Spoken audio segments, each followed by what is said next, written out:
Bem-vindos ao Relatório Político, espaço de análise e debate dedicado à compreensão dos principais acontecimentos sociais, políticos e geopolíticos. Ao longo deste programa, analisamos fatos, debatemos ideias e procuramos compreender os impactos e desafios do nosso tempo. Para isso, contamos com um painel de analistas, Egídio Vaz, Fernando Lima. Sejam bem-vindos. Vamos avançar. Recentemente, o Ministério da Economia e Finanças publicou um relatório de riscos fiscais das autarquias locais. Este relatório dava conta de que os municípios, concretamente os municípios, deparam-se com uma baixa arrecadação de receitas próprias, elevadas despesas salariais, falta de autonomia financeira e dependência de transferências do governo. Por conta disto, nós temos notado o resultado um alto endividamento por parte dos municípios com a banca comercial e dificuldades no pagamento a fornecedores. Esta última questão, ligada ao endividamento com a banca comercial, eu queria começar com o Fernando, né? Até que ponto este recurso das autarquias dos municípios, a banca comercial restringe o acesso ao crédito do cidadão comum em Moçambique? Bem, boa tarde. Como estamos no princípio de 2026, bom ano para todos. É assim, o crédito da banca não tem, e o crédito para os municípios não tem necessariamente que estar relacionado com o crédito para os indivíduos, quer as famílias, quer as empresas. No que toca aos municípios, eu acho que devia haver limitações ao crédito para os municípios, não por causa dos bancos, não que esse crédito fosse limitação fosse introduzida pela banca, porque a banca responde ao princípio de que o Estado, e aqui estou a usar a expressão Estado no lato sensu, o Estado paga mal, paga atrasado, mas acaba sempre por pagar.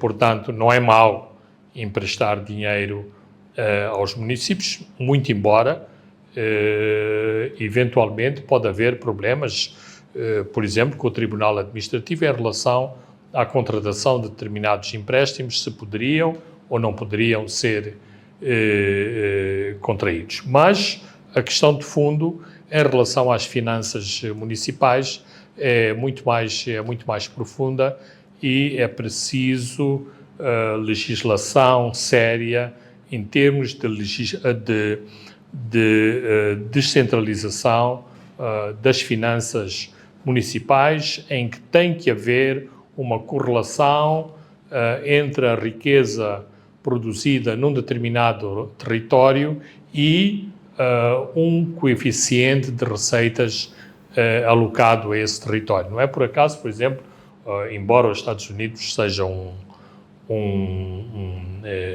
uma federação, ou seja, é um Estado federal, mas os Estados exatamente competem em atrair indústrias, novos negócios para os seus Estados, para as suas cidades, porque isso significa mais emprego, mais riqueza e mais impostos que depois podem ser reinvestidos no Estado. Ora, aqui há uma excessiva centralização na coleta dos impostos e, por outro lado, aquilo que se consignou como um encorajamento aos municípios a arrecadarem receitas também está errado, porque em muitos casos há uma duplicação dessas mesmas taxas e isso significa que os mesmos contribuintes são sacrificados duplamente, pagando impostos às estruturas centrais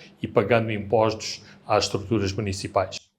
Nós bem sabemos que a dupla tributação é proibida a nível constitucional, então acho que essa é uma questão que deveríamos dedicar um pouco mais de tempo e análise. No entanto, vamos avançar para o Egídio Vaz. Eu queria saber qual é a sua opinião. Acha que este recurso dos municípios à banca comercial para empréstimos, de certa forma, restringe o acesso ao crédito dos privados, sejam eles empresas, sejam pessoas individuais? Bom, eu acho que sim, de alguma forma.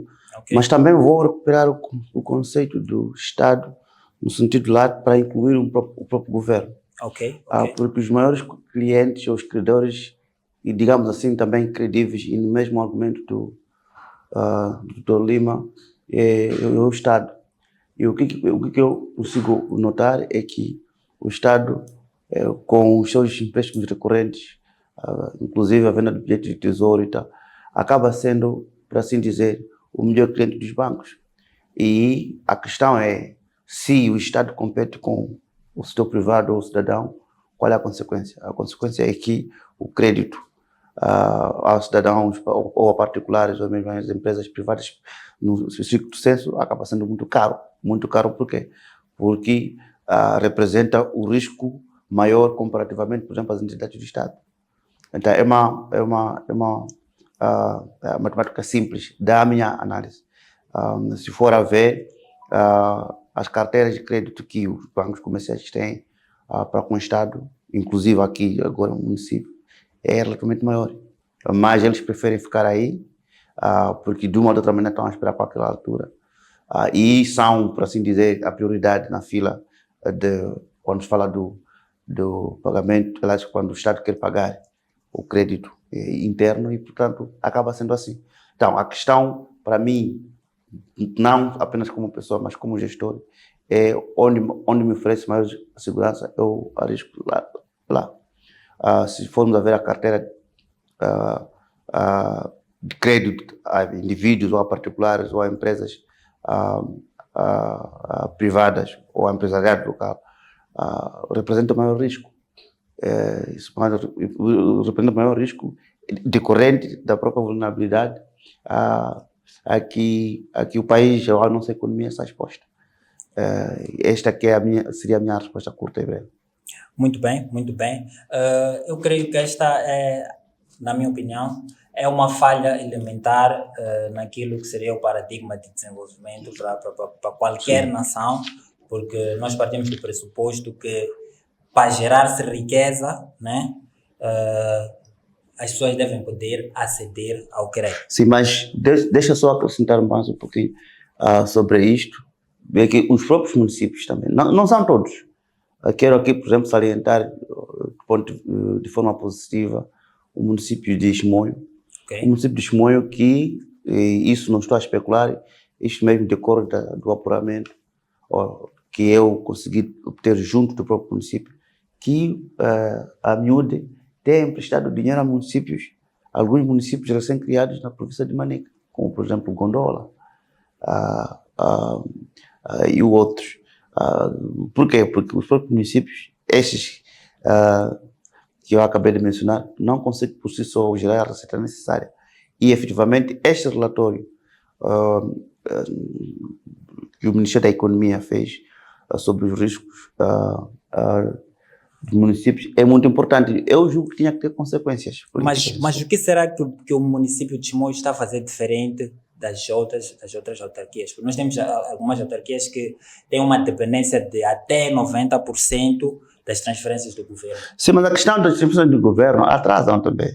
Ok, temos mais ou menos quantos? 3 ou 4. Temos o FIA, Fundo de Investimento Autárquico, temos um Fundo de Compensação Autárquica, Fundo de Gestão Urbana, transferências municipais, mais ou menos são 4. Elas também atrasam. E, portanto, atrasam e a primeira oportunidade que entra, o município o que faz? Vai, obviamente, pagar a dívida. Tem que pagar os próprios bancos, tem que pagar os fornecedores. Okay. Depois fica mais uma vez à espera das próximas tranches. Consta na minha breve e na qualidade de deputado da Assembleia da República que fiz recentemente uma fiscalização pela Zona Centro, que todos esses fundos estão atrasados. no mínimo 6 a 1 ano. Ou seja, isto resulta de uma cascata de endividamento. Ok. Por exemplo, o município da Beira, que apesar desses tratados, ainda consegue.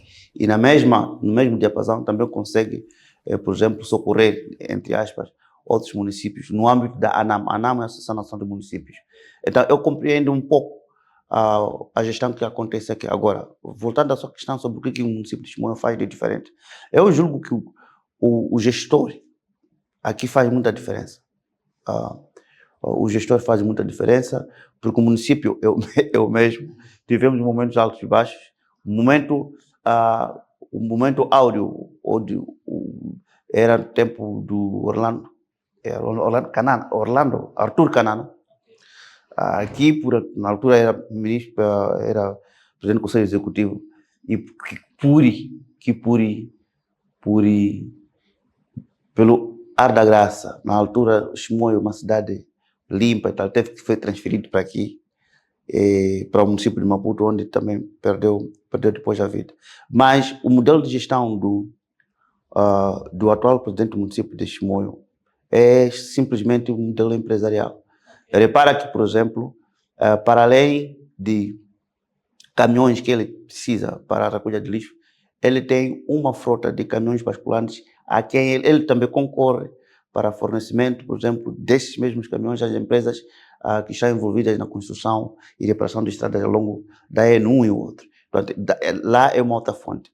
Repare que, por exemplo, ele também tem uma empresa de fabrico de parquês e fabrico de alcatrão, onde também ele concorre como qualquer outra empresa para fornecimento de serviços, do qual também é uma outra renda. Tem um modelo de gestão relativamente muito mais rigoroso e consegue obter alguma renda extra que permite inovar, manobrar. Repara que, por exemplo, só para terminar, para um município, se não estivesse com a folga que ele tem, não ia pensar em fazer uma praia artificial, algo totalmente dispensável num contexto onde se verifica, só para terminar mesmo, se verifica um risco ambiental. A cidade de Chimoio não é uma cidade nesse momento que se possa estar despreocupada em relação ao abastecimento de água, justamente por causa do alto nível de contaminação da fonte, que é a Albufeira de Chicamba, de onde vem a energia e a água, por causa da mineração contra o ambiente. Muito bem. Então, o município de Chimoio é sem dúvidas um modelo, um exemplo a seguir, né? Eu queria saber... Não só o município de Chimoio, também tem o município da Beira. Sim. O município de Maputo, mais ou menos, ainda está mais pela grandeza e pela forma como o Abdul Razak, Razak Manique encontrou. Eu acho que o município de Chimoio é que está mais avançado. Muito bem. Vamos avançar para o Fernando. Fernando, acha que este modelo de gestão empresarial, né, dos municípios surge como uma alternativa à arrecadação de receitas pelo modo principal de qualquer ente, não só estadual, mas também administrativamente público, que seria através dos impostos, tarifas e taxas? Bem, quando se fala de modelo empresarial, significa uma gestão sustentável. Okay. E, portanto, não pode haver um município saudável se não houver uma gestão sustentada. Então, a questão da gestão sustentada é ter em conta todos esses fundos disponíveis, saber os fundos que estão disponíveis, fazer uma previsão das receitas possíveis e fazer a gestão em função dessas previsões, desse planeamento. Agora, aquilo que nós encontramos, para além de alguns problemas de falta de sustentabilidade, de viabilidade dos municípios em termos de receitas, em termos da qualidade da população. Quando eu digo qualidade da população, significa do poder económico que essa população tem para suportar um município onde toda a gente tem tem expectativas. Falando de uma coisa que é muito controversa e que habitualmente há uma abordagem muito populista em relação a esta questão da recolha do lixo, que é um dos calcanhares daqueles de todos os municípios em Moçambique. As pessoas acham que deitar lixo no chão ou abandonar o lixo nas ruas não é um problema, porque, em princípio, as pessoas pagam uma contribuição na conta da eletricidade. Ora, todos os estudos apontam que essa taxa que é paga na conta de eletricidade é irrisória, é insuficiente para manter as cidades limpas no geral. Então, é preciso ter outro tipo de abordagem em relação às receitas, em relação às despesas. Por exemplo, agora o município de Nampula acha que pagando o lixo vai tirar o lixo das ruas. Eventualmente, é assim, os plásticos e as latas de refresco e de cerveja desapareceram das ruas de Maputo, porque há empresas que compram o plástico e compram as latas, nomeadamente os sucateiros. Então, isso significa que as pessoas de baixa renda ou sem renda recolhem, que também não deixa de ser lixo, recebem uma pequena compensação, mas os municípios vêem-se livres desses objetos. Eventualmente, por exemplo, acompanhamos esse escândalo da praia de Maputo, que ficou suja durante as festas. Se as pessoas receberem uma compensação por recolherem o lixo da praia, se calhar a praia estaria limpa. Então, a questão da sustentabilidade e da gestão tem a ver com as especificidades de cada local, mas também que os líderes municipais pensem um pouco de forma criativa de como gerir o seu município. E há muitos gestores que nunca imaginaram na vida deles que iriam ser gestores municipais. Há um problema dos seus respectivos partidos políticos que colocam pessoas que não estão à altura de um desempenho ao nível do município. 2, os municípios são utilizados para expedientes políticos. Por exemplo, o município de Climane tem 900 funcionários. Eu conheço Climane, vivi em Climane. Eu tenho sérias dúvidas se precisamos de um município de 900 trabalhadores. O município de Angoche, o anterior, tinha 1.500 trabalhadores. 1.500 trabalhadores. O município de Nampula tinha 3.000 trabalhadores. Quer dizer, alguma coisa não está certo. Agora, se eu vou arranjar emprego para pôr pessoas no município, esse é outro debate. E esse debate não tem a ver com gestão autárquica. É a mesma coisa que a LAM. A LAM não ficou com 900 trabalhadores porque estava na fase áurea, tinha 900 trabalhadores e depois ficou reduzida a 3 aeronaves, até uma aeronave continuava com 900 trabalhadores. Foi uma gestão pouco criteriosa que levou a este excesso de mão de obra. O mesmo se aplica para as telecomunicações de Moçambique, para a MCL, e o problema está lá. Esta empresa que resultou da fusão das telecomunicações e da MCL tem 4.200 trabalhadores. O estudo que foi feito dá, mesmo com boa vontade, manter 1.200 trabalhadores.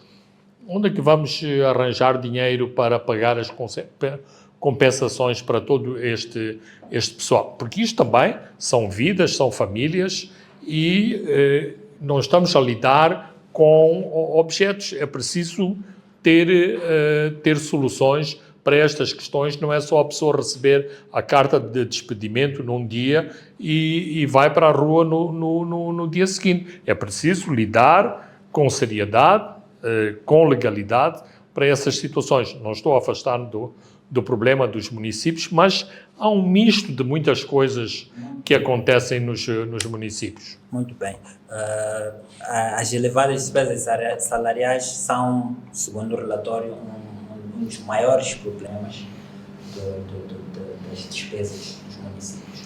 O orçamento do Estado de Moçambique, 80% de salários, 10% de pagar a dívida, ficam 10% para investimentos. Não vamos a lado nenhum com um orçamento que é para pagar salários. Mas Fernando, se nós passamos de um paradigma onde o Estado deixa de ser, porque o Estado é que absorve a maior parte da massa laboral em Moçambique. Formal. Exatamente. E isto constitui um grande alívio à pobreza. Acha mesmo que deveria ser revisto o pessoal da folha salarial do Estado? Egídio também partilha da mesma opinião? Não, mas a solução não é esta. A solução não é a revisão dos salários.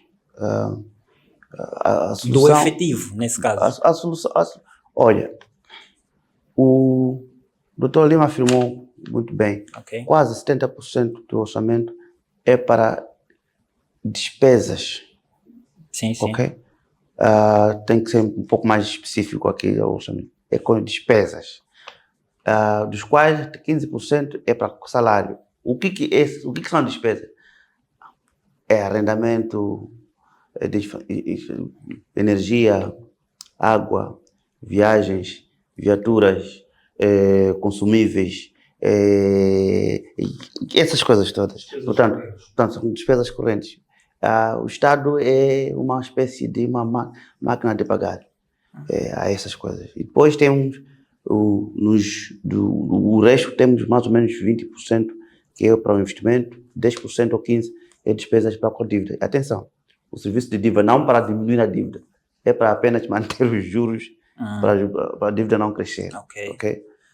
Então, isso estou a falar especificamente para o ano de 2026, este ano em que nós estamos, em termos de investimento. Então, onde é que o Estado consegue fazer um pouco mais é justamente à medida que vai encontrando as parcerias internacionais, donativos, através de mais empréstimos, talvez mais investimento direto estrangeiro, que consegue avançar mais um pouco. Ora, pensar a longo prazo de como que sair desse engodo passa necessariamente pelo investimento direto estrangeiro, pelo fortalecimento do setor privado, à medida em que o Estado vai emagrecendo, porque até agora o Estado está com alguma regra de que para cada uma admissão nova, 3 tem que ir para casa, ou seja, tem que reformar.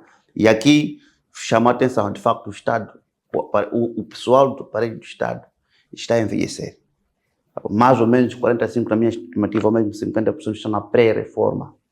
Vou dizer mais uma coisa, o setor, por exemplo, tributário, estou aqui a falar da tributária, a maioria deles, um dos grandes problemas que têm eles, é que a maioria deles já está na pré-reforma. Ou seja, o setor tributário quer jovens com 12ª classe para irem estar numa fronteira para cobrarem imposto. E isso já não existe. Por quê? Porque a maioria já está quase no meio da carreira, no fim da carreira, não pode estar lá mais. E o Estado precisa de mais jovens. Esses que iniciam, que não têm problemas de estar num posto de cobrança e tudo mais. Ou seja, o que eu estou a dizer, por outras palavras, é que este é que é o verdadeiro dilema. É que, por um lado, o Estado precisa de emagrecer, mas o setor produtivo, aquele que garante a cobrança ou a recolha da receita, está também num stress de pessoal. Então, o que eu estou olhando para frente, o que desenvolve efetivamente o país, não é o maior número de trabalhadores do setor público. Na verdade, é o maior número de trabalho e emprego no setor privado que paga imposto. Muito bem, muito bem. Vamos avançar agora para outro tema. Através do Decreto Ministerial 182/2025, o governo atribui ao Instituto de Cereais de Moçambique o mandato para gerir exclusivamente as importações de arroz e trigo.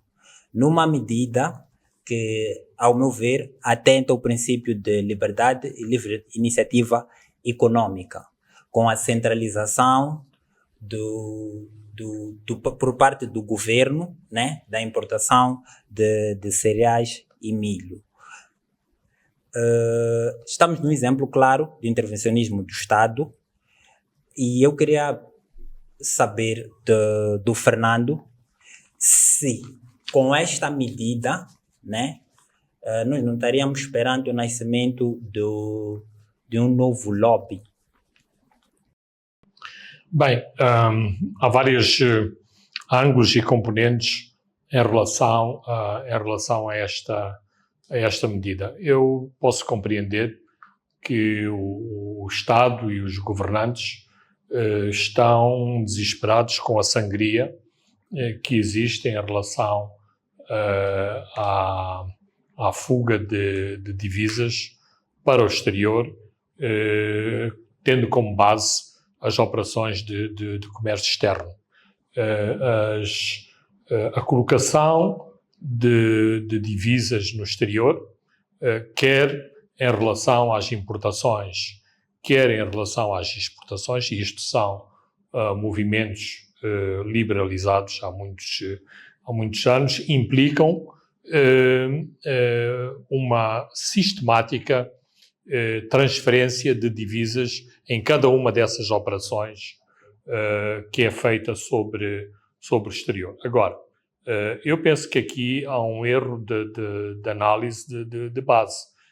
Quer-me parecer que as pessoas que estão envolvidas neste tipo de atividades devem ser perseguidas e devem ser sancionadas pelos ilícitos que fazem ao fazer exportação de capitais por via de operações de comércio externo. A operação de monopólio da importação de arroz e de trigo é errada, contraproducente e pode trazer perigos iminentes, quer à economia de Moçambique, quer ao normal funcionamento do abastecimento de alguns produtos importantes. Eu não vou aqui discutir a questão cultural, porque é que comemos pão de trigo e porque é que não comemos mais milho, porque é que o arroz hoje entrou na dieta alimentar dos moçambicanos e quase que iguala o consumo do milho, mas, quanto a mim, essa é uma medida errada. E isto traz, tendo em conta as distorções do próprio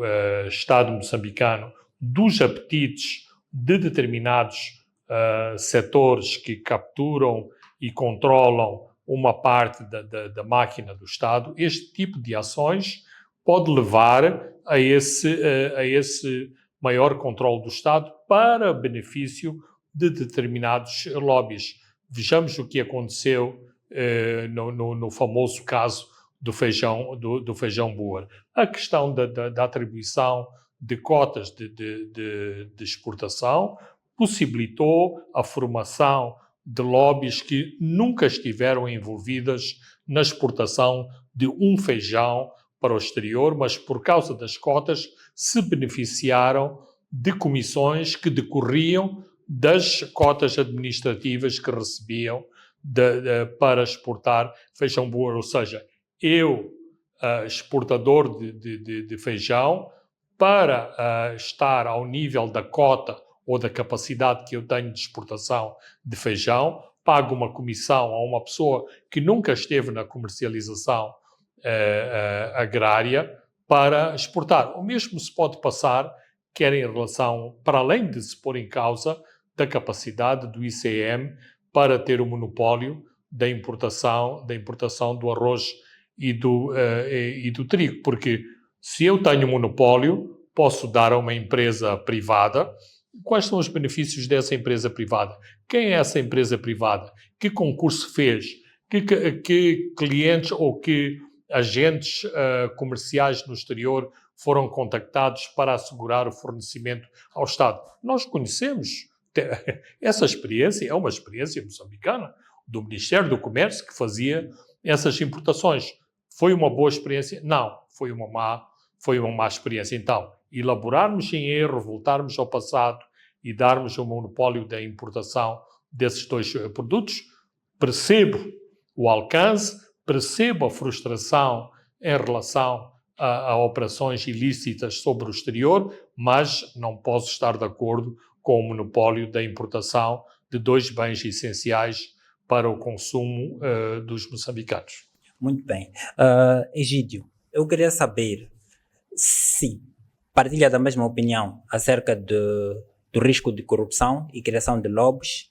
Acha que o Estado tem robustez suficiente para absorver toda esta demanda e gerir por si só as importações? E, por fim, queria saber o que acha deste, que na minha opinião, controle excessivo por parte do Estado da economia. Nós sabemos que numa economia de mercado, num modelo, certamente Moçambique não é um modelo totalmente capitalista, né? Mas nós tentamos ao máximo deixar que o mercado e a economia seja regida por si própria, na medida do possível. Bom, vou começar pela teoria geral desta economia, dita economia de mercado. Eu julgo não, a economia de mercado não dispensa do poder regulador do Estado. Okay. Então, sempre que o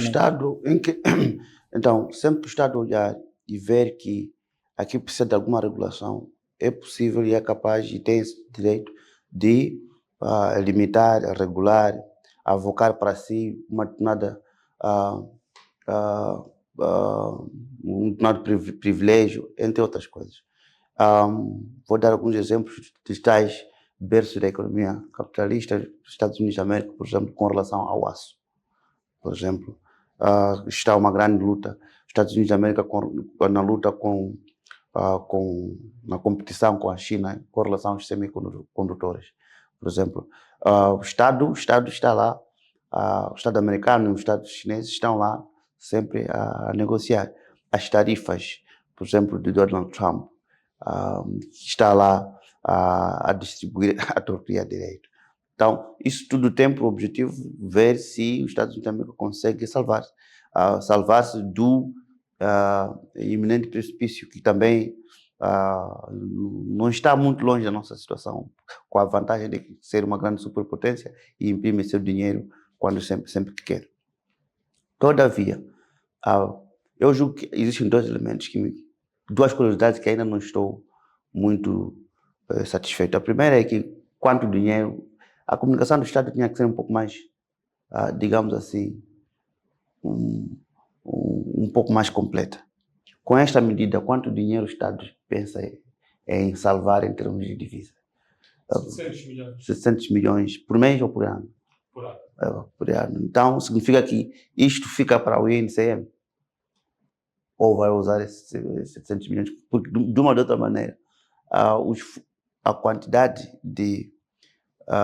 dos cereais que nós precisamos, esses dois cereais, pode manter ou continuar. Então, 700 milhões é o que se pensa. Não sei se é por aí, porque o verdadeiro buraco é o que o Dr. Lima aqui mencionou, de que o Estado tomou essa decisão com vista a estancar esta saída de divisas. A questão para mim é, estas dívidas estão a sair por quê? O branqueamento de capitais? Qual é a magnitude desse branqueamento de capitais? E por que simplesmente não vamos por aí? Não vamos combater severamente o branqueamento de capitais? Bom, é verdade que é apenas através da importação de cereais, desses dois cereais, que se branqueia o capital, ou o que se pretende? Qual é a vantagem? Com a importação, quer dizer, com o INCM a importar, estes dois cereais vão se tornar mais baratos ou mais caros? Para terminar, essa medida é temporária ou é definitiva? Sem dúvidas que o branqueamento de capitais é uma questão que deve ser da preocupação de todos nós, mas será que o Estado pode fazer uso de instrumentos legislativos para perseguir um determinado grupo de pessoas? Sim, Porque é esta possível. É possível. Neste caso concreto, por exemplo, o que está a... Quais são os maiores importadores de arroz e trigo? Eu conheço um, não sei se é essa pessoa que está sendo visada na Delta Trading. É uma das grandes importadoras de desses cereais. É essa pessoa que está a se referir? Eu acho que talvez o Fernando poderá nos ajudar a esclarecer essa situação, porque, como nós bem sabemos, a lei deve ser geral e abstrata, né? Nós não podemos criar uma lei para seguir uma pessoa em específico, né? Não, Delta Trading, Merek, eu estou a dizer, são grandes moageiras. Merek é grande moageira, Delta Trading, grande importadora de arroz. Eu não sei se é essas individuais. Quem mais importa arroz a este nível? Eu sei que durante as manifestações de 2024 chegou um navio cheio de arroz, chegou a ficar parado, atracado no Porto de Maputo por 2 semanas, por motivos absolutamente que não se compreendia, porque não queriam abastecer a cidade de Maputo e arredores. Mas este é assunto para outro debate. O Egídio é da opinião que é possível, sim, ou num Estado de Direito Democrático, que seja criada uma lei para visar um ou dois indivíduos. Não, dois fenômenos, não de indivíduos. Mesmo que seja. E eu quero fazer uma contraposição com a generalidade e abstração da lei, no sentido em que a lei não pode ser criada para prosseguir um caso em específico, não um indivíduo em específico. Qual é a avaliação que faz? Não, muito simples, e eu vou repetir um pouco aquilo que disse anteriormente. Existem bons operadores de comércio externo e operadores de comércio externo que estão a utilizar esses mecanismos para fazer exportação de capitais. Então, a questão não é da lei que deve ser específica para aquelas pessoas. Os mecanismos de repressão aos ilícitos devem ser usados para perseguir essas pessoas que cometem esses crimes. Para isso existem auditorias, para isso existem inteligência comercial, existem hoje empresas especializadas no controle e auditoria das mercadorias, dos mercados, das ofertas, daquilo que são os preços de mercado internacional, e Moçambique, inclusive, tem experiência de utilizar esses mecanismos. Portanto, é uma questão de se utilizarem os mecanismos. Por exemplo, nós sabemos o preço dos carros em segunda mão, mas uma parte dos carros em segunda mão entra aqui com preços simbólicos. Acho que todos estamos a ver, mas fechamos os olhos a essa questão. Porquê? Porque é uma população, um segmento de população muito alargado que se beneficia desse tipo de manipulação dos preços de importação dos carros. Porquê? Porque as taxas que recaem sobre a importação de carros andam à volta de 110%. Portanto, há um grande incentivo de fuga, de declaração falsa do valor real dos veículos. O mesmo se passa com estes produtos. Por exemplo, a castanha de caju que é exportada, a castanha de caju bruta que é exportada, tem uma taxa de exportação de 18%. O que é que os exportadores fazem? Para além de muitas vezes mandarem a castanha sem ser declarada, declaram outro produto, incluindo cascas de castanha, porque a casca de castanha pode ser transformada em óleo que dá um combustível menor, mas declaram que é casca de castanha, quando é castanha bruta. Para quê? Para não pagarem 18% da taxa de exportação. Isto acontece de vez em quando, um exportador por mês? Não. Isto é uma prática é uma prática corrente. As alfândegas sabem disso, a autoridade tributária sabe disto, o Ministério das Finanças sabe disso e os nossos organismos de inteligência económica também sabem isso. Então, é essa a vertente que deve ser acionada, não é atuar sobre outra vertente e declarar um monopólio de importação. Mas o monopólio de importação de dois cereais tem intrinsecamente os perigos adstritos ao mesmo tipo de mecanismos. Quem se vai beneficiar da distribuição do arroz e do trigo internamente?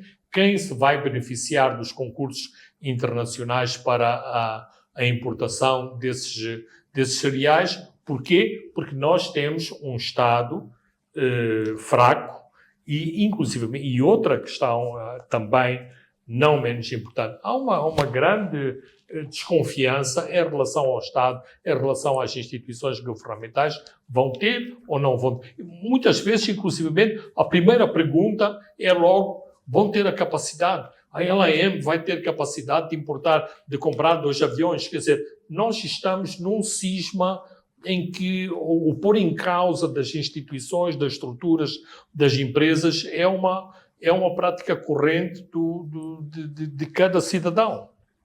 Muito bem, muito bem. Vamos avançar agora para a atualidade internacional. O presidente Museveni, recentemente, né, ele está a concorrer para mais um mandato. O presidente Museveni, que tem 81 anos. Esta realidade revela um desequilíbrio geracional entre a liderança e a população nos países africanos. Como nós bem sabemos, a África tem uma das populações mais jovens do mundo, é o continente mais jovem do mundo, tendo 60% da sua população abaixo de 25 anos. Já a liderança, falando dos presidentes, tem uma média de 60 a 63 anos. Sem dúvidas que este é um dos casos por detrás dos crescentes movimentos de insurreição. Nós acompanhamos no Madagascar, acompanhamos no Quênia, foram movimentos encabeçados por jovens. No entanto, Moçambique, né, fez diferente. Temos o nosso presidente, que é um dos mais, ou o mais jovem na história de Moçambique após a guerra civil, e também é um dos mais jovens da África, com Ibrahim Traoré, entre outros. No entanto, eu gostaria de saber, esse é um passo no caminho certo, mas eu queria saber se é suficiente. Nós não temos dados que acho que o Egídio poderá nos ajudar com isso, né? Qual é a média de idade, para sabermos mais ou menos qual é a média de idade no Parlamento, qual é a média de idade nos órgãos de gestão ou nos órgãos de magistratura superior, né? Conselho Superior de Magistratura, qual é a média de idade dos dirigentes do Executivo. Voltando a reiterar a questão, será que Moçambique está no passo certo ou há mais que nós poderíamos fazer? Vou começar pelo Fernando. Bem, essa é uma questão muito complexa e muitas vezes o tipo de comentários, de respostas, de teorias são muito simplistas. Por exemplo, eu penso que há um ênfase exagerado na questão da juventude, da vez da juventude, das oportunidades para os jovens. Oportunidades para os jovens, sim, mas a juventude não tem, os jovens em si, enquanto indivíduos, não são a chave para resolver todos os problemas do país. Sim, há um segmento, no caso concreto de Moçambique, um segmento etário que vive numa grande frustração, porque não tem emprego, não tem ocupação, tem problemas de olhar para um futuro próximo de família, de habitação. Então, isto são coisas muito concretas. Mas fazer e olhar para que, se resolvermos estes problemas, resolvemos o problema do país. Eu acho que é só ligar ou responder a uma parte da questão. Eu vejo muitos ataques à pessoa, até parece que eu estou em defesa de causa própria, porque não tenho 20 anos. Ok. Mas o facto de uma pessoa ter uma certa idade não significa que passar-se-lhe um atestado de competência.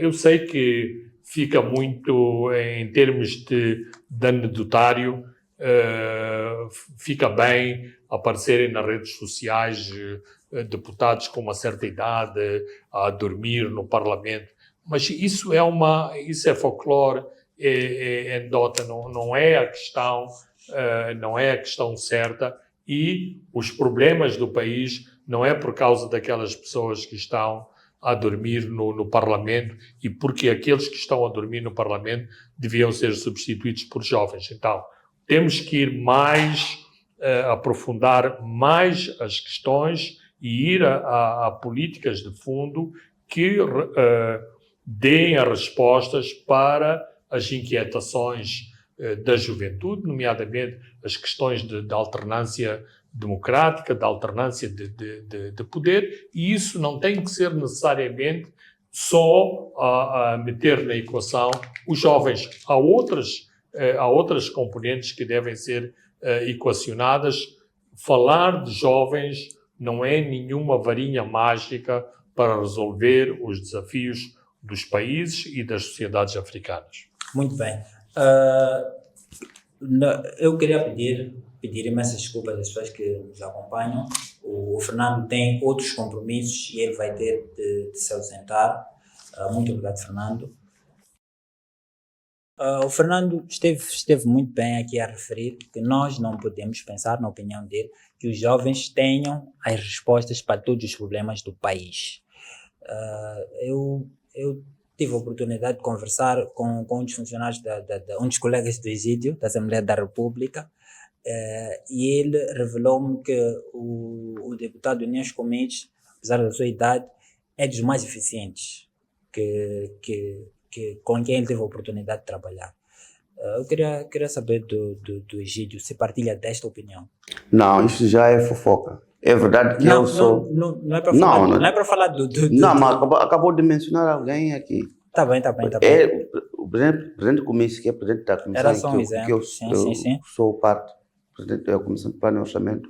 Efetivamente, a nossa comissão é feita por jovens, adultos e de diferentes estratos. E o presidente Comício é um dos presidentes das comissões mais eficientes, de facto. Também não tinha como não ser, sendo ele da segunda comissão mãe, a comissão nevrálgica. Aqui, pela natureza e pelas suas competências, é preciso alguém que seja lúcido, um dirigente e atento a todos os detalhes. Mas não é essa questão que efetivamente queremos fazer, senão sobre a questão da juventude, porque esse é o assunto das relações internacionais. Olha, vamos começar pelo equívoco da conceptualização.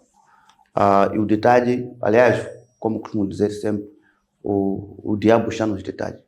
Conceptualiza-se geralmente a juventude, quando fala de 60%, é dos 0 aos 35 anos. Muito bem. Ok. Depois, quando começamos a estratificar, 0 aos 5, 0 aos 15, 0 aos 18, depois 18 aos 35. De uma ou de outra forma, esta faixa aqui demanda muitos serviços do Estado. Não são todos aqui. Quando nós falamos de 60%, obviamente estamos falando de 60% dos jovens. Sim, 60% dos jovens. Eu vou dar uma estatística. 40% dos administradores deste país, administradores de distrito, são jovens. Se são jovens, significa ter o máximo de 35 anos. Okay. 40% é muito, é significativo. Mas o mesmo número, 45%, 46% dos ministros também são jovens. Isto é igualmente significativo. No Parlamento, estamos abaixo de 30% como jovens. Agora, quero te levar para uma viagem pelo tempo da juventude. A criança, quando nasce, tem cuidados neonatais até 5 anos. Depois dos 5 anos, até fazer 12º ano, terá mais ou menos 17 anos. Em teoria, essa pessoa ainda nem está em condições de votar. Ou se chumbar, tal, ao fazer 12º ano, terá feito, já estará em idade de votar. Se está em idade de votar, então pode ser votado também. Ok? Sim. Dali para frente, nós temos outras demandas, nomeadamente, se temos cuidados primários de saúde, cuidados secundários de saúde, educação, formação técnico profissional, emprego. Esses são os elementos mais importantes que mais pressionam a juventude. Quando saímos disto para a política, a forma como nós fazemos essa ponte é muito especulativa. É extremamente especulativo. Porque, de uma ou de outra maneira, não me parece a mim que o mundo do tempo dos nossos pais fundadores dessa república seja o mesmo deste. Nós já nascemos livres, já nascemos independentes e temos outro tipo de prioridades. Se antes, sim, ia essa luta armada pela libertação aos 16 anos, aos 17 anos, isso não era problema nenhum, porque era um chamamento. Hoje, o nosso chamamento é um pouco diferente. E o período que um jovem leva para o início da carreira até a maturação, se tiver sorte, é no mínimo mais ou menos 7 anos ou 10 anos. O que significa que mais ou menos ele estaria apto para, por exemplo, ombrear com as novas responsabilidades de direção, por exemplo, inclusive do país, das instituições, aos 40, 41 anos. E isso ainda pode ser muito sério no contexto africano. E por isso não podemos compararmos muito com outras latitudes. Vou dizer qual é o maior dilema, por exemplo, do Ocidente, ou países industrializados. É completamente o inverso. Por quê? Porque a pirâmide está invertida. A população adulta, a população velha, é relativamente maior do que a população jovem. E o maior fardo lá é como manter esses velhos no sistema de pensões de segurança social eternamente, até que eles percam a vida. Da última vez falei numa televisão, mais ou menos como os velhos em Moçambique estão a atrasar morrer, para dar a entidade da longevidade a cada ano que passa, e fruto do investimento do Estado em serviços de saúde e saneamento e outros, a cada ano que passa nós ganhamos mais anos de vida, nós vivemos um pouco mais, ok? Mas a Europa, isso já atingiu há muito tempo, isso no século XIX, e está-se a deparar com esse grande fardo de como manter. Daí a imigração controlada é bem-vinda, porque eles precisam de mão de obra. Não admire por causa disso que os jovens chegam a postos de liderança muito mais cedo, porque são os únicos que estão lá disponíveis para fazer e ter a força. Contrariamente ao nosso caso, ao nosso caso aqui. 2, esses problemas são típicos dos países em vias de desenvolvimento. A história também nos ensina.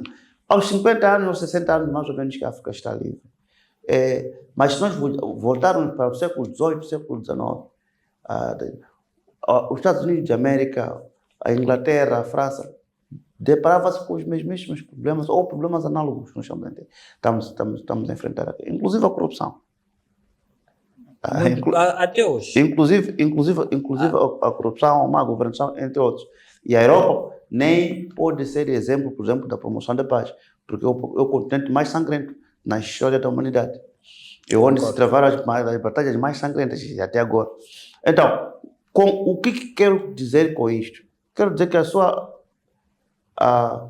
alusão, por exemplo, ao Yoweri Museveni, que procura, na verdade, o seu 7º mandato, não pode ser projetada como uma falência. Pelo contrário, a Uganda é um dos países mais prósperos da África. E isso acontece dentro do mandato do Yoweri Museveni. Então, para mim, o que eu postulo para as democracias africanas é que, da mesma forma que nós domesticamos qualquer cultura, ou qualquer fenômeno artístico, nós também precisamos de domesticar a democracia. A democracia, o conceito é universal, mas deve ter particularidades internas. Vou dar um exemplo final. Nós, em Moçambique, entendemos que 5 anos dá para um mandato, mas a França entendeu que 7 anos dá. Portugal, Estados Unidos da América, 4 anos dá. África do Sul, 5 anos dá. Okay? 2. Nós entendemos que 2 mandatos são suficientes para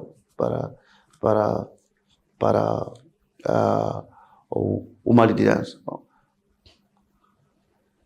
Uganda diz que não, pode ir para mais. Tanto mais que o Museveni está no seu 7º mandato.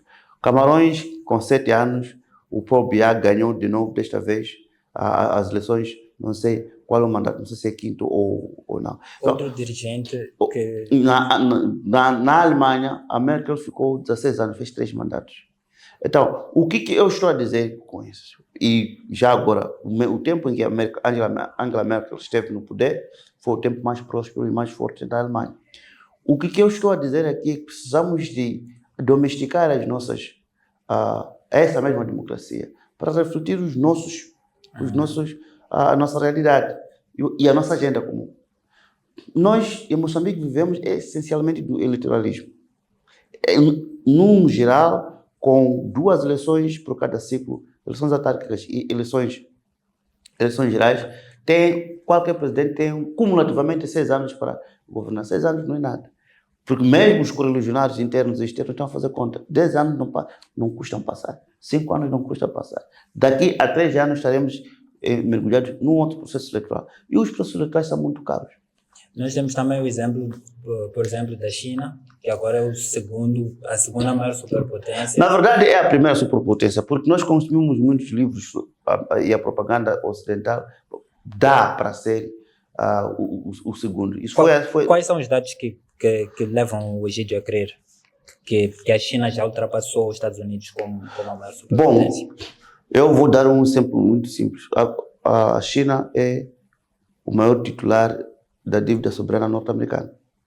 Ok.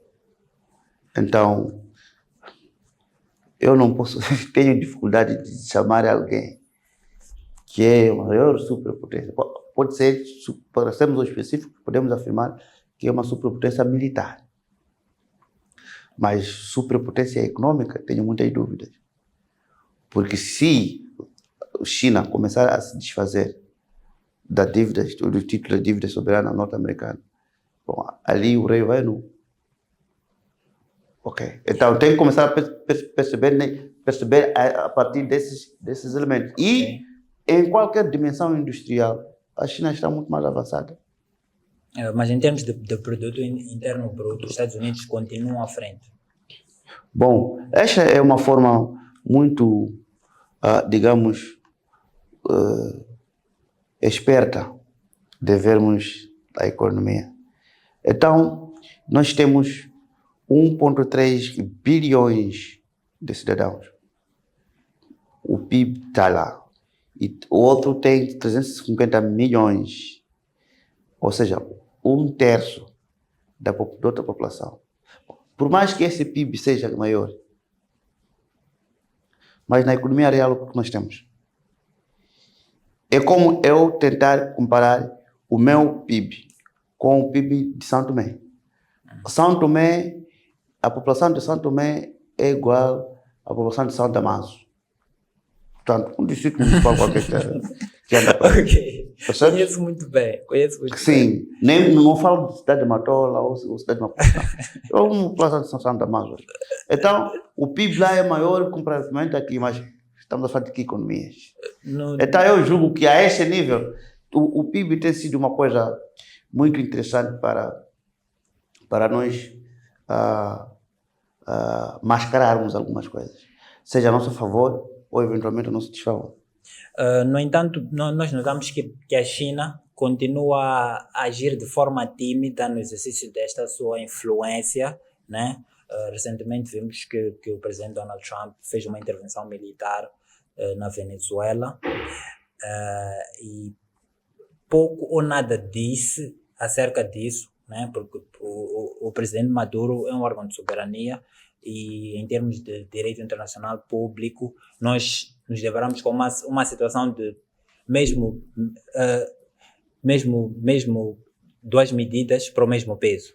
Porque nós temos a situação da Rússia na Ucrânia, que foi vítima de sanções fulminantes, e agora, no caso dos Estados Unidos, pouco ou nada foi dito. Mas a política externa chinesa não passa pelo militarismo, não passa absolutamente por invadir países alheios. Existem aqui e acolá alguns problemas nas fronteiras. Caxemir, por exemplo, a fronteira com a Índia, ou eventualmente outros vizinhos, ou eventualmente uma tentativa de reunificação com a Taiwan, mas a política externa chinesa não passa por ele. A política externa chinesa é mais diplomática, de não intervenção e mais economia. E, portanto, não há de ver. Todavia, a China está muito bem preparada, militarmente já agora, para ombrear com qualquer intervenção de qualquer dessas superpotências. A China é o único país do mundo que tem uma bomba de hidrogênio. Então, não é para brincar com ela a esse nível. Okay? Qualquer dimensão econômica que pode me trazer aqui não há de ser comparável com qualquer outro país. Seja a dimensão tecnológica, seja a dimensão militar, seja a dimensão da expansão. Então, só perde do ponto de vista populacional com a Índia, justamente em virtude de a política de filho único, de ter vingado por mais de quase 30 anos e agora já foi revertida. Sim.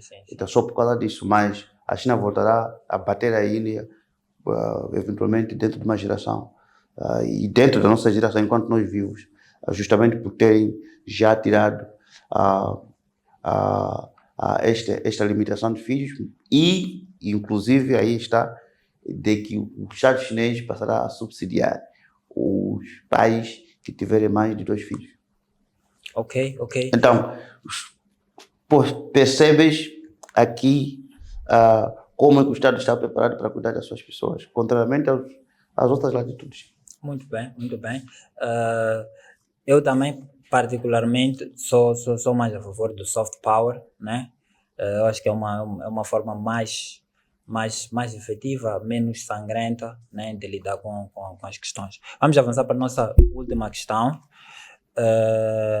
E este é o ciclo vicioso da ajuda externa, né? Em 2025, marcou-se o ponto de viragem com vários países africanos. Peço desculpas. Vamos avançar para a questão do ciclo vicioso da ajuda externa. Em 2025, marcou-se o ponto de viragem no paradigma da dita mão estendida, perpetuada pelos países africanos, com vários países doadores a reduzirem substancialmente o seu financiamento. Analistas e economistas vê esta medida, né, como uma bênção disfarçada. Porque, se nós vamos olhar, o Egito esteve a referir aqui o exemplo da China. China foi um dos países que menos ajuda externa recebeu, né? E olhem para onde a China está nos dias de hoje. Não, a China nunca recebeu ajuda externa. Nunca? Não, nunca recebeu ajuda externa. A China fornece ajuda externa aos seus aliados, mas nunca recebeu. Nem no período da fome, nos anos 60? Não.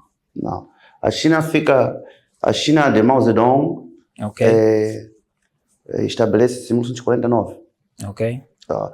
Obviamente que durante aquele tempo a China passou a fome, era um país camponês, mas nunca recebeu a ajuda externa. Mas nós temos exemplos de outros países como a Indonésia, né? Sim, Indonésia sim. Sim, não. E no entanto, esses são países que tiveram um desenvolvimento econômico aprazível, vamos dizer assim. Será que esta é uma oportunidade para os países africanos diversificarem a sua carteira de... Eu vou te contar um pouco a história da história da ajuda externa. Ok. Isso tudo termina, aliás, começa em 1945. Ok. Mais ou menos um pouco antes. Depois da Segunda Guerra Mundial. Depois da Segunda Guerra Mundial existiu aquilo que se chamava Plano Marshall. O presidente norte-americano entendeu que a Europa destruída precisava de um empréstimo substancial para que ela se reconstruísse. E forneceu-se este pacote de ajuda aos países europeus para se reconstruir. E dito e feito, se reconstruíram. Os termos da ajuda externa são completamente diferentes dos atuais.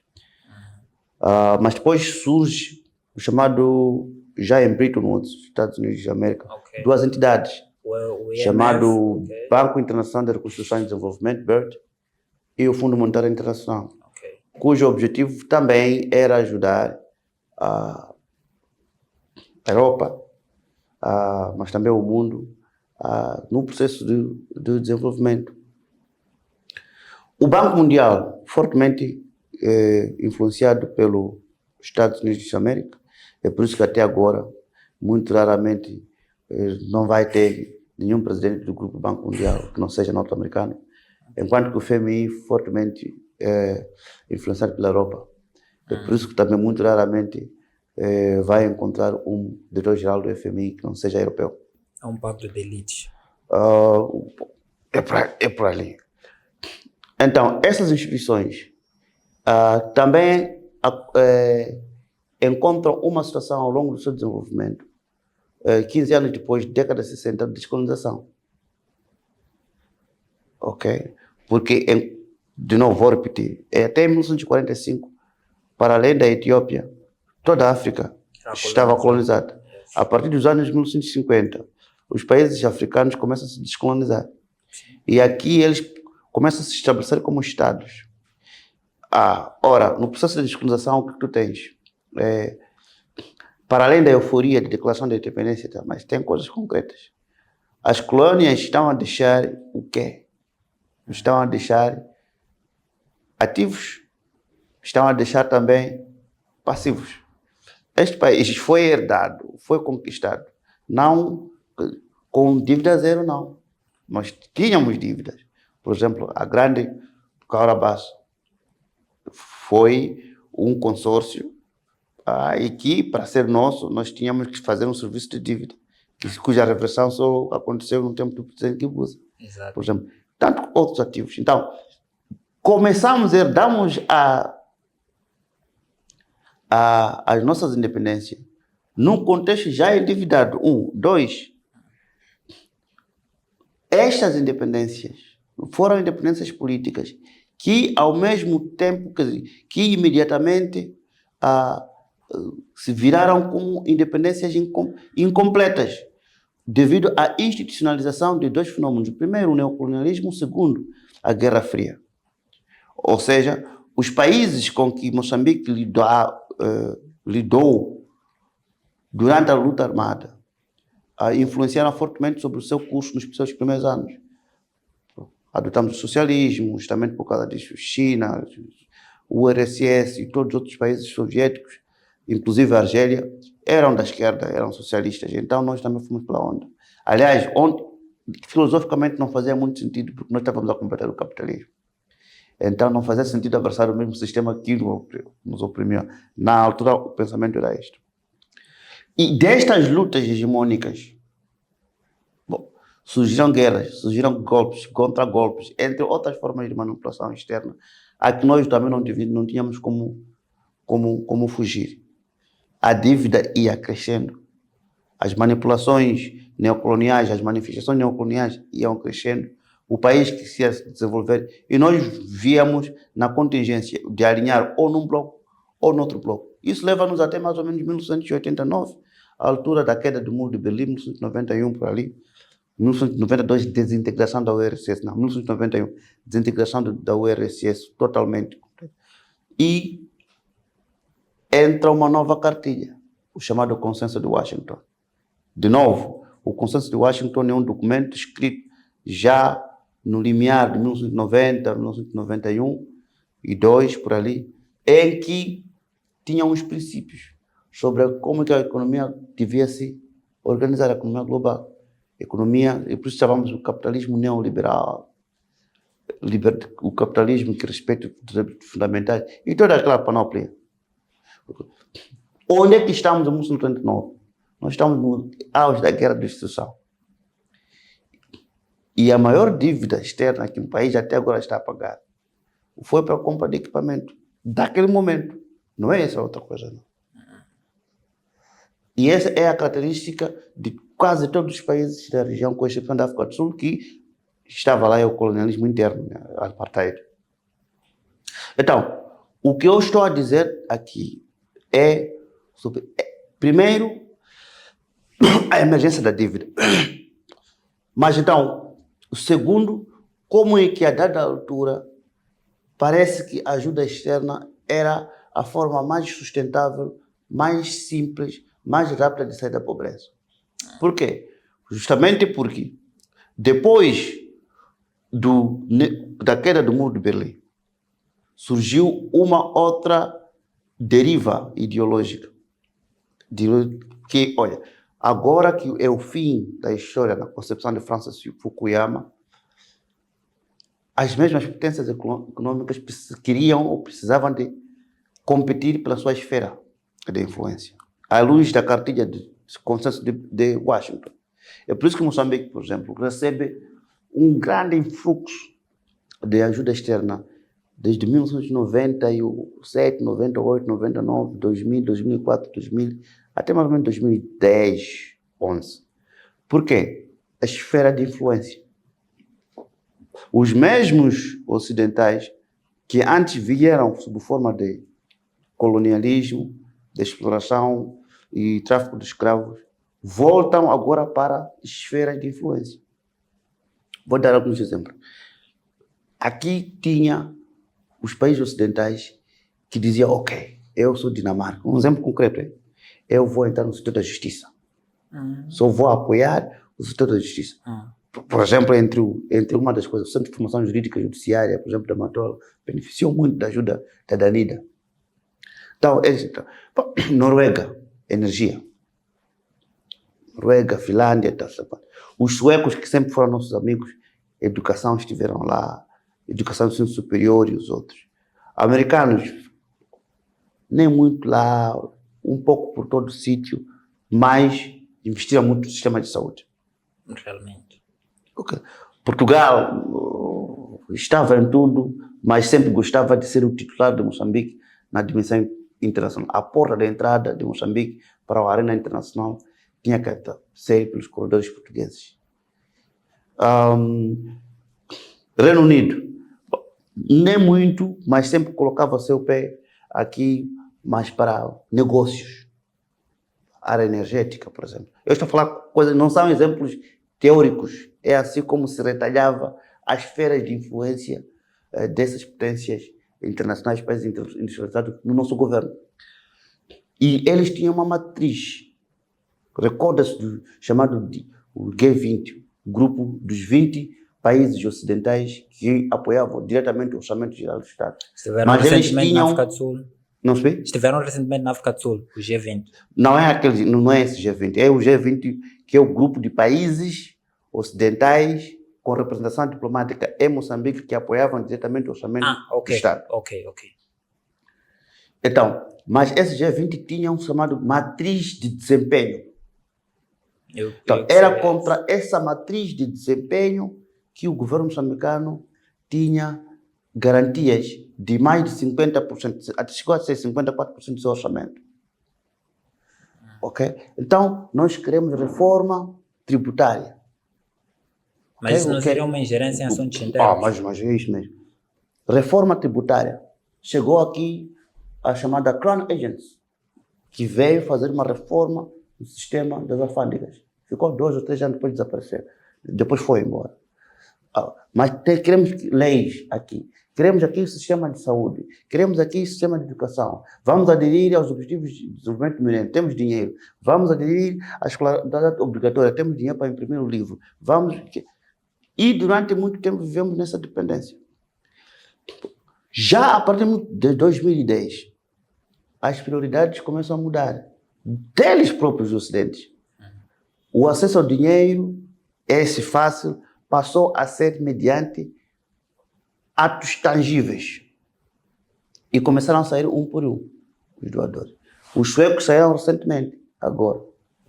Okay. Mas saíram aqui, vão para onde? Porque aqui eles perceberam que já a este nível há quem tem maior influência em Moçambique do que outro. Dois, o paradigma de governação na África e as prioridades da União Africana e dos blocos regionais africanos mudou, já começa a mostrar alguma ingerência e mais, aliás, resistência. E mais importante ainda, é que emerge um ator internacional que baralha as contas. Quem é? É a China. Em que medida?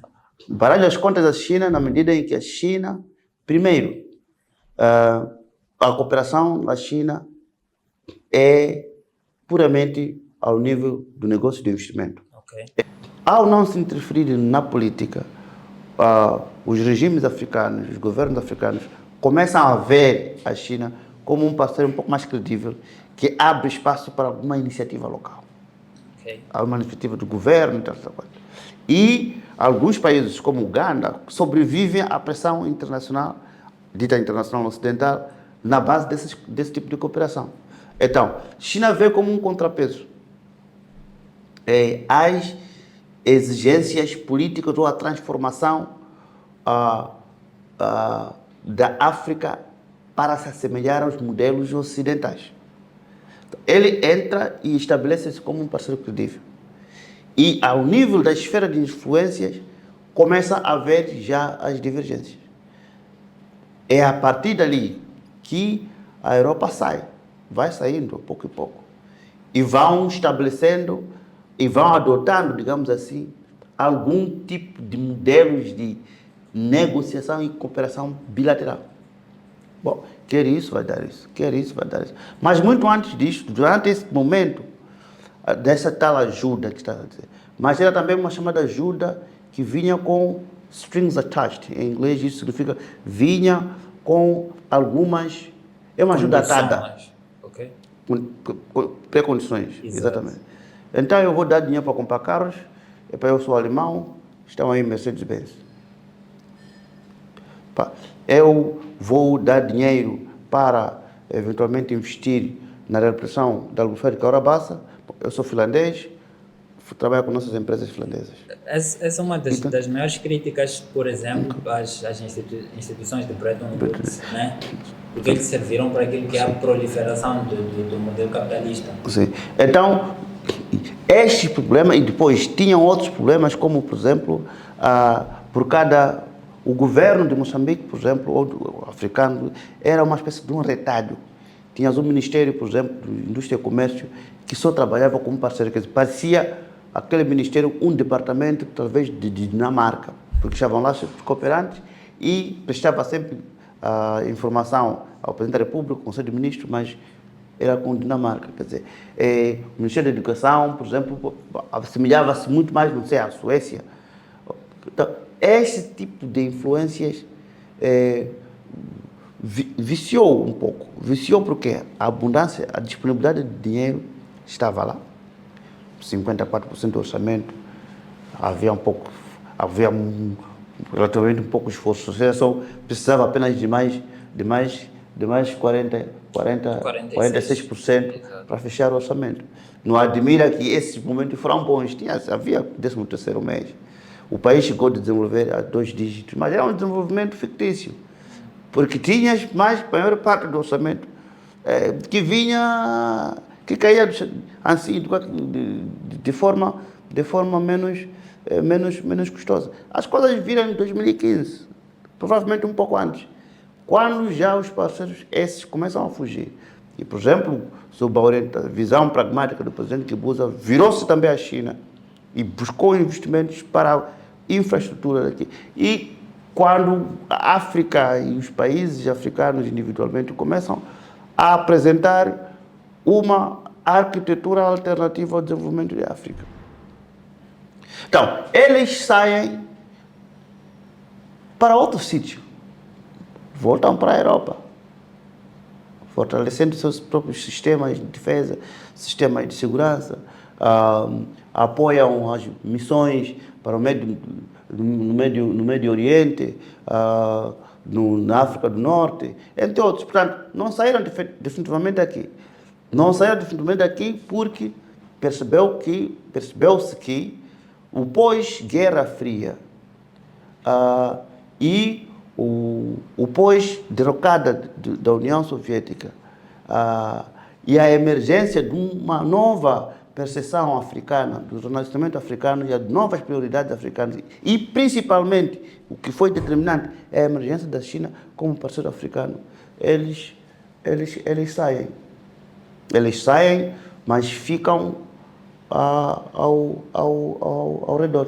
Neste momento, se for para dizer os determinantes para os que podem exercer maior influência sobre Moçambique, os Estados Unidos da América seguramente. China também. E, portanto, estamos dentro dessas duas esferas. E recentemente tivemos os Emirados Árabes Unidos, né, que aproximaram com um pacote de cerca de 20 mil milhões de dólares.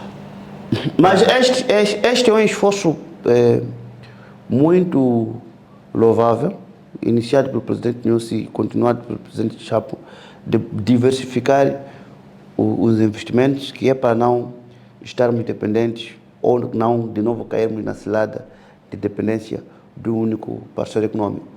E, portanto, como eu costumo dizer, também tem sido no Médio Oriente, nas Arábias, onde os Estados Unidos da América conseguem algum dinheiro. Por que nós não podemos também lá ir buscar algum investimento? Se os próprios Estados Unidos também salvam-se lá. Então, o presidente Donald Trump é viciado nos petrodólares. Lá tem dinheiro fresco. Então, eu julgo que esse aqui é o pragmatismo. Tornar esse Moçambique mais atrativo para o investimento estrangeiro é a melhor forma de buscarmos os recursos necessários e criar condições necessárias para a industrialização e também para o desenvolvimento do nosso país. E, portanto, diversificação das parcerias econômicas para justamente criarmos um espaço de manobra de não dependência ou de não viciação.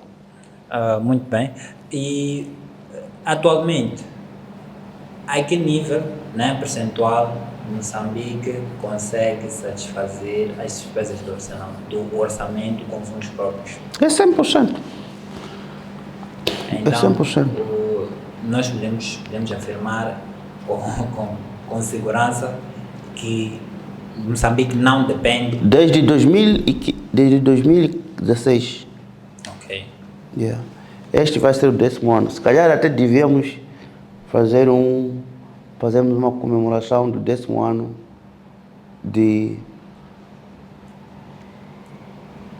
independência econômica, não, das bases da independência econômica, porque o nosso orçamento, apesar de ser deficitário, é 100%. Já nenhum parceiro, desde 2016, é motivo quando para suspenderam, mesmo. Não subi? É motivo para comemorar. Sim, é motivo para comemorar. Quando suspenderam, nunca mais. Portanto, não existe nenhum orçamento de Estado. Tudo aquilo que levamos do FMI não é ajuda, é um pacote de programas. Portanto, nós pagamos. Okay. Tudo aquilo que nós levamos do Banco Mundial também não é ajuda.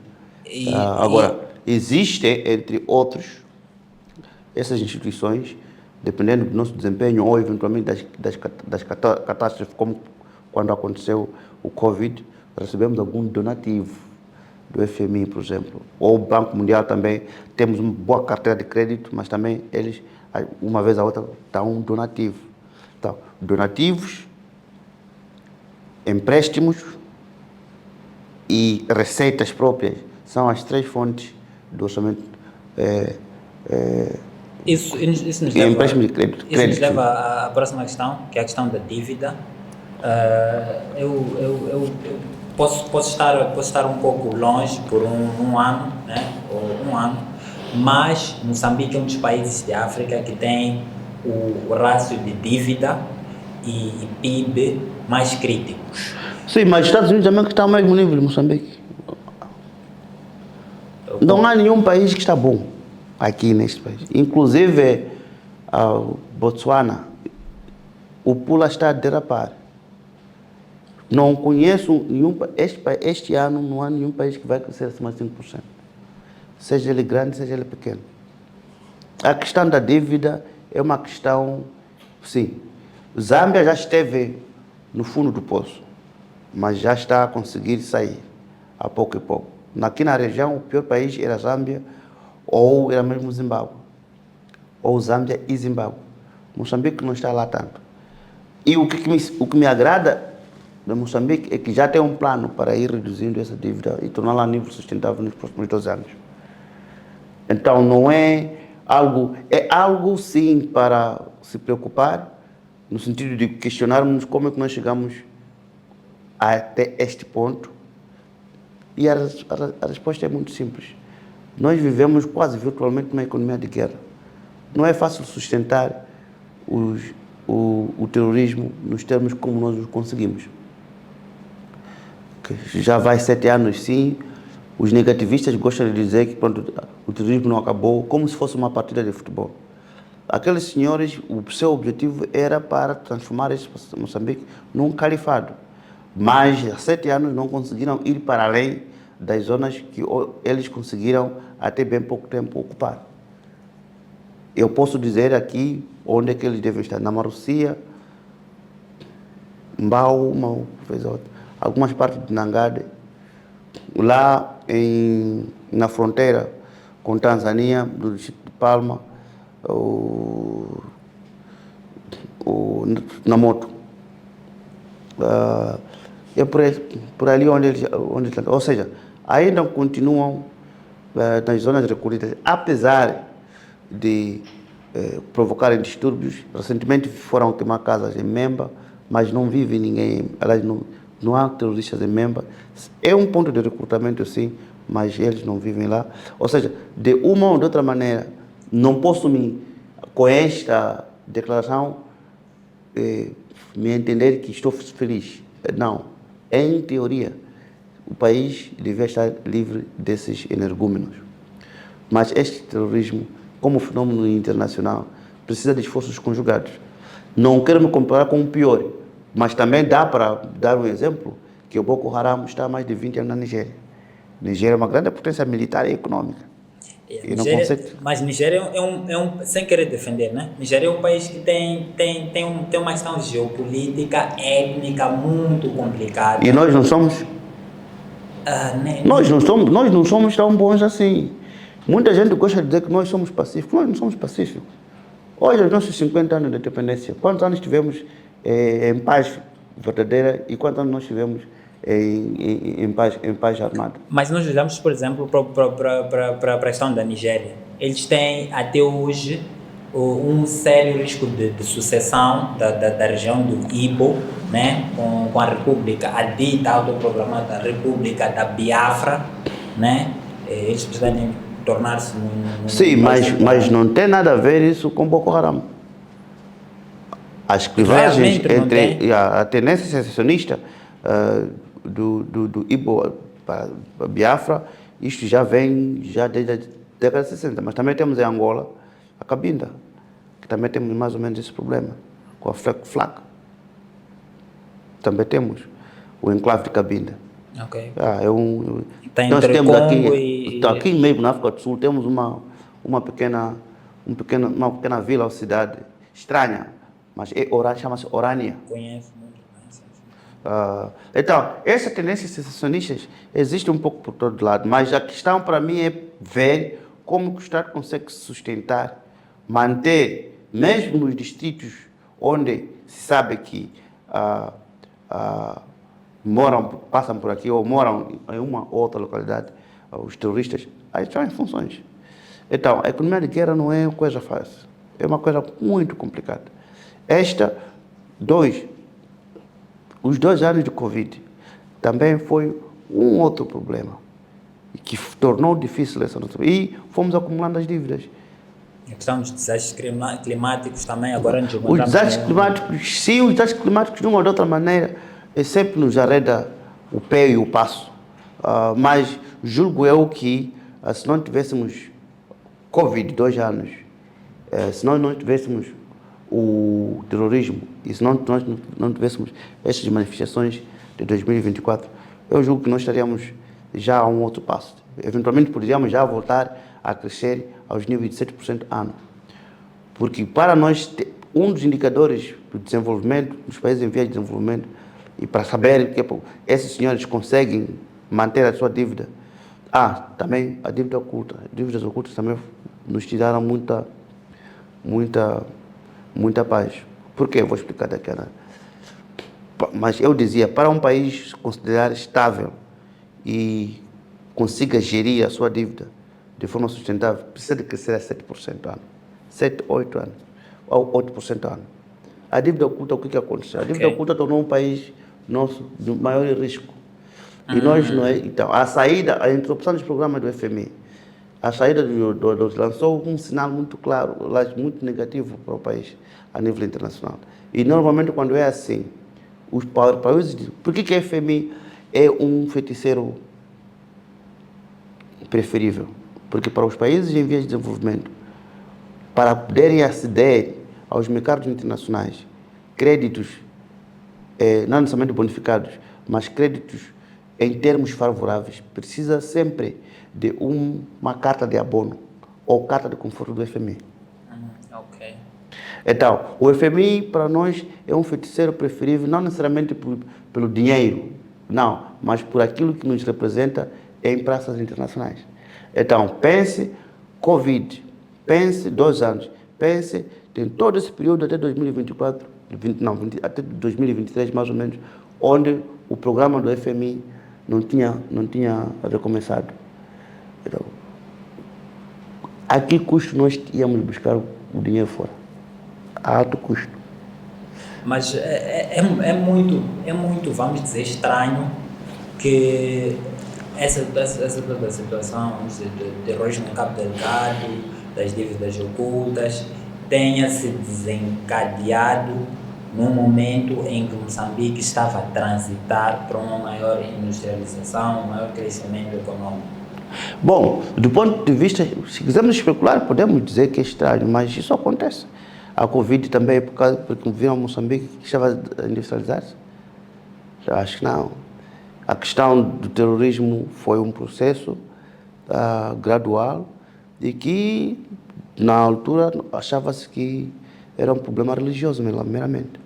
Existem documentos que antecedem 2017, onde, por exemplo, o Conselho Islâmico, várias vezes lançaram apelos ao governo para prestar atenção a essa nova forma radical de ser muçulmano. E o governo, porque é laico, não quer se meter nas querelas religiosas, entendeu por bem adiar-se. Portanto, são uma ou outra coisa, alguns deslizes de atenção que nós fomos tomando e, como costuma-se dizer, a cobra cresceu. Muito bem, caminhamos para o final do nosso relatório político. Eu queria agradecer ao Giri por ter nos dado esta aula, ter nos dispensado do seu tempo. Obrigado. E para finalizar, como é de praxe, queria pedir ao Egídio que deixasse recomendações, né? Vamos dizer, de livros e de documentários que acha que todo jovem, todo cidadão moçambicano deveria ler. Bom, neste momento,